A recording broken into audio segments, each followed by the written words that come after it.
This is a live channels television event. Wow, this so we'll just rush technology. Giddy, giddy, giddy, giddy. Okay. I press up this audio. No, I press up Chinese audio. No, I did. No, don't. The mic port wasn't open. No, you want Okay, to you go are on now. You are on now. I want you to sign on. This is your name.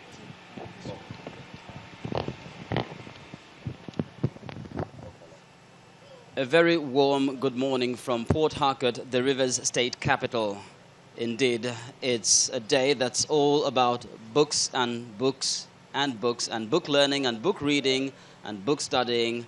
And, well, it is one of the biggest literary programs in the world. Welcome to the Port Harcourt World Book Capital 2014. Well, Port Harcourt, the Rivers State capital, also the capital of books. Very interesting indeed. Now, on your screens, you can see some of the major stakeholders where education in Nigeria is concerned, and that includes the former Minister of Education, Dr. Obi Ezekwesili, and of course, one of the leading lights of literature across the world, Professor Wole Soyinka, Nobel laureate and renowned writer, poet, playwright, and everything that has to do with literature. We also have at this event the former head of state, General Abdul Salami Abubakar. This event is put together under the auspices of the Governor of Rivers State, His Excellency, the Right Honorable Rotimi Chibike Amechi, who happens to be the major host of this event. And so we are talking about Port Harcourt, the World Book Capital for the year 2014. And so all roads lead to Port Harcourt, the Rivers State capital, where books are concerned. Or should I say, all books lead to Port Harcourt, the World Book Capital.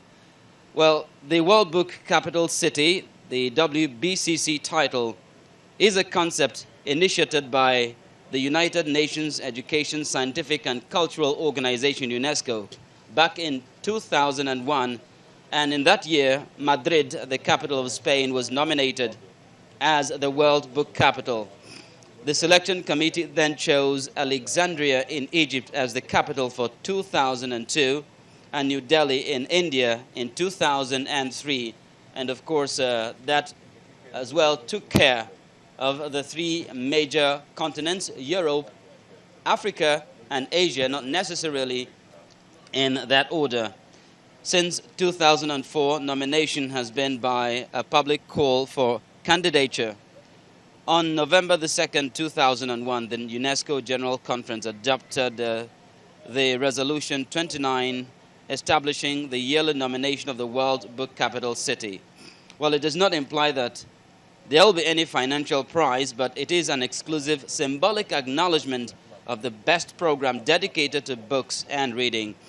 And so, in the course of the program, maybe by asking questions, maybe by watching and listening and paying attention, we'll find out exactly why Port Harcourt was chosen to be the World Book Capital for the year 2014.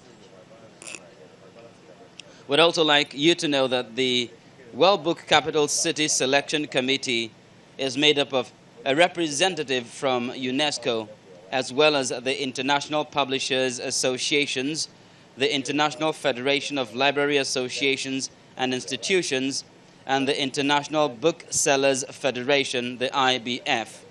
The title is held from one World Book and Copyright Day, that's April the 23rd, to the next, April the 22nd, during which the nominated city will implement the programs in its proposed bid. So, for this year, Port Harcourt will be the World Book Capital from April the 23rd, 2014 to April the 22nd, 2015.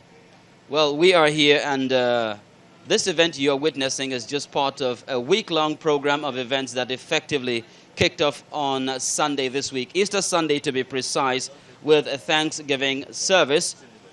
On Monday, the guests for this event began to arrive, and then things formally kicked off yesterday, Tuesday, the 22nd of April. Today, Port Harcourt, the River State capital, will be formally recognized as the World Book Capital and given the keys to the capital city.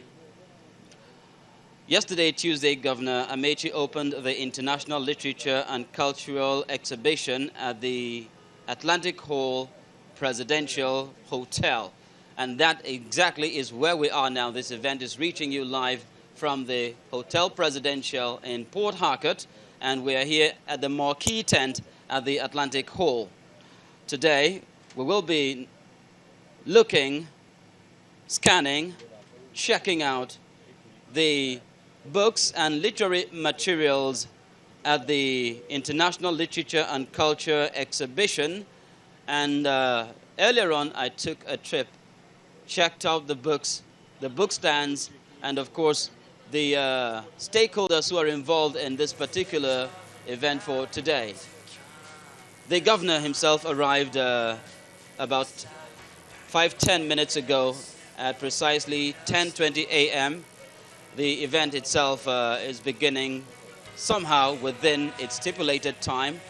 10 a.m. it was, and we witnessed a lot of activity at the venue of this exhibition. Indeed, out there is heavy traffic leading into the grounds of the Hotel Presidential, perhaps taking into consideration the caliber of individuals we will be witnessing, we'll be seeing here today from all over the world. Leaders of the United Nations, especially those involved with education, science and culture, writers, publishers, authors, literary critics, educationists, literature teachers, book enthusiasts, readers' clubs, all from home and abroad. So we have a very significant international presence at this very event. So it's all about the literati. And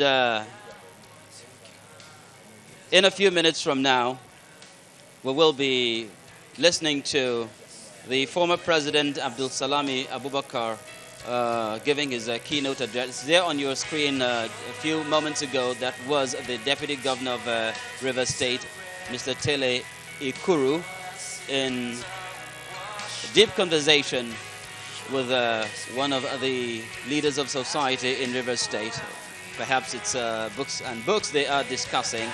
Of course, at this range, we can't say exactly what they may be talking about, but the event indeed is one of the initiatives aimed at resurrecting an interest in reading of books, particularly among the young people of Nigeria.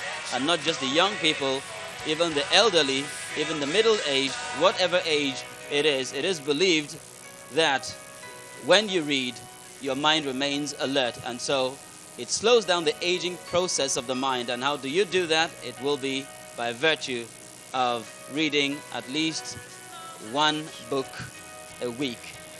Maybe that might just be a very hard call for some, but then it's worth the effort when you take a look, when you consider the long-term benefits. And so today, it is the day of letters, the day of literature, the day for books, the day for book learning, the day for reading.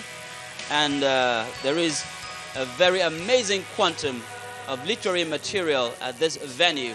And hopefully by the time this event is over, then there will be a renaissance of sorts for book learning, for reading. If not for Port Harcourt, if not for River State, then we're talking about Nigeria at large. We expect the chairman of the event, the former President Abdul Salami Abubakar, retired, will be giving the keynote address. Of course, the governor, the host of the event, Right Honorable Rotimi Amechi, will also be offering his address. And well, point of correction here, the main handover event will be conducted by former head of state, retired General Abdul Salami Abubakar, and The host of the event, Governor Rotimi Amechi, will be giving his own speech, but the keynote address, indeed, will be delivered by Nobel laureate Professor Wole Soyinka. Lots of activities are going to be witnessed here today, and we are in for Please, for the a very final enlightening we're time asking that if you're not as far as the world on of the camera, literature, that the world is of books, a the television world of camera, letters, please the can world of you learning, the leave? world of reading Oh, is concerned. go I'm away Charles Aruka, from and on the behalf eye. of Channels Television, we Please. welcome you to Port Harcourt World Book Capital 2014. In just a moment, we expect the event to hit the ground running, and we'll be back in just a moment.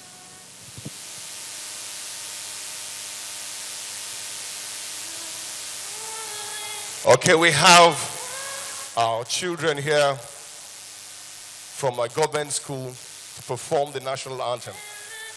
And you're blocking the view, please.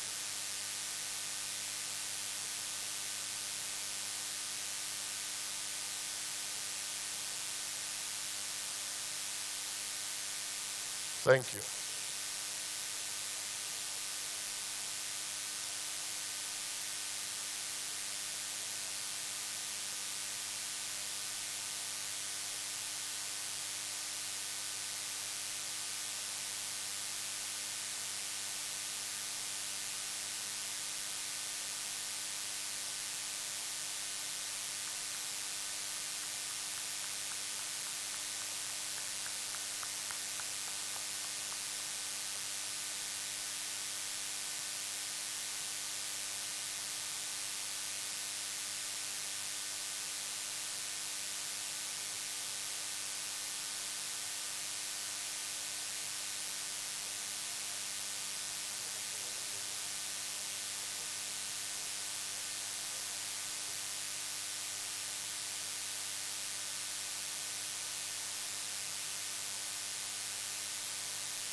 Your Excellency, honored guests, distinguished ladies and gentlemen, please may we all rise to the national anthem. Well, of we the are Federal rising Republic of for the Nigeria. national anthem now to kick off the event formally, and indeed it is a children's orchestra that will be rendering the national anthem.